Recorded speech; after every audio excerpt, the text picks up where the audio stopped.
It didn't seem like it was even 24 hours later after Terry Funk passed away, and we all found out the news about Bray Wyatt, current WWE star. So I never met him, but of course I do watch television still. Back when he was first got there with those other guys, they were weird, and he would always put a chair out there in the ring and talk. And this guy's amazing. He's a Hollywood writer, right? I think he wrote all of his own stuff.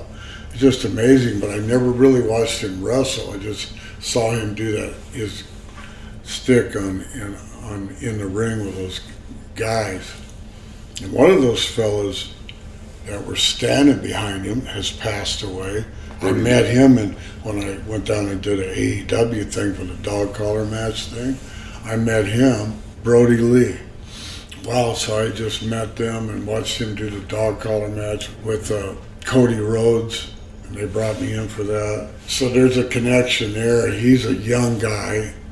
He died not too long after I met him. And then, of course, Bray Wyatt.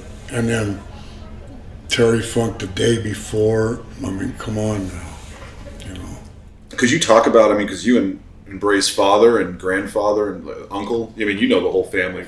Right. You guys had one of the biggest tag team runs against these guys, the U.S. Express. Right. Windham and Rotunda? Yes. And I believe they were the world champions, right?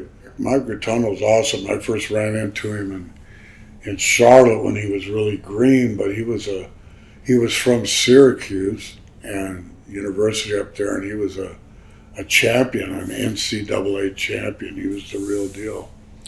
And to transition into being able to wrestle where you're not taking somebody down, it's a work, so to transition, it's tough, but he did a good job.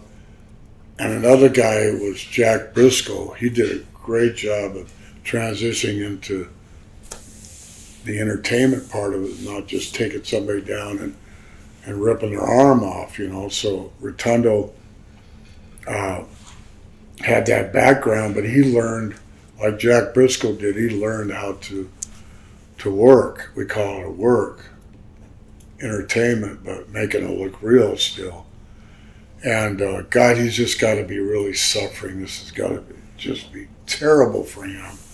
I can't believe it. And his real name was Wyndham Rotunda.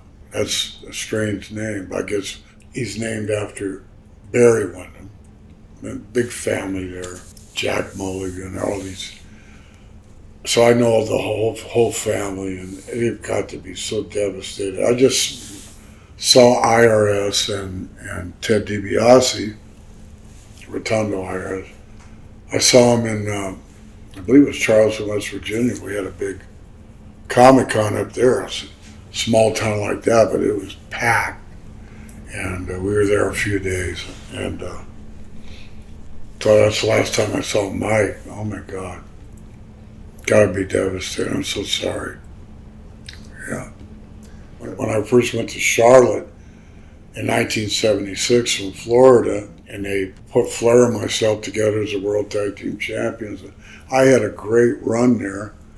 And Blackjack Mulligan was a heel that turned babyface. And, but yeah, I had a lot of history with Jack Mulligan.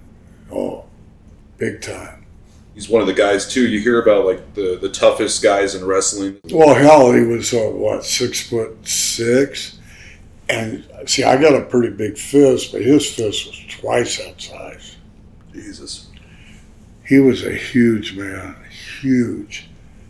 And Jack could get mad. He had a temper. And he came after me one time, and I shoved the table in between us. I might have told you the story. And he cooled down. And when I saw him, this is maybe about a year before he passed, I went to a WWE Hall of Fame thing in Orlando, I believe it was, WrestleMania, and then a Hall of Fame. And they had me, and I sit just a couple seats away from Blackjack Mulligan on the first row. And he saw me, hadn't seen me for a long time, and the guy started crying.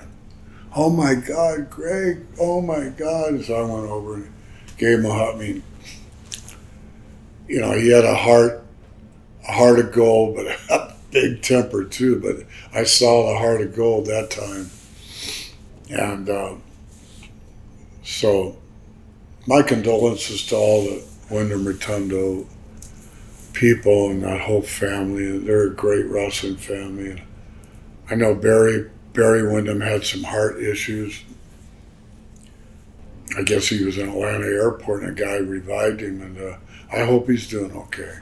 I think that's why Jack passed away, because of his heart. I'm not sure, but Jack was older, so he wasn't that old though. So Here I'm 73 now. Next month I'll be 74, and I feel great. Knock on wood. yeah. You look great too, and not just saying that, but seriously. Yeah. Seriously. You're looking in the mirror like, I'm still looking pretty good. I got all the hair and Yeah. same Well, thank frame. God I still have the hair because of my beautiful wife, and she always cuts my hair and takes care of my hair, and just good genes. My dad, Johnny Valentine, kept all of his hair. I think Flair's still got most of his, except for the back. But Rick's had a tough go too, and it's. I think the reason why I feel good and still look good is because I never drank a lot. I didn't drink alcohol. Didn't do a lot of drugs. The only thing I like to do is smoke pot, and it's legal out here. But I still don't smoke much. Take one hit and I'm good for the day. So I do like to have some red wine now and then. I heard red wine is good for your heart, so I don't drink a lot. A few beers. Don't even like beer that much anymore.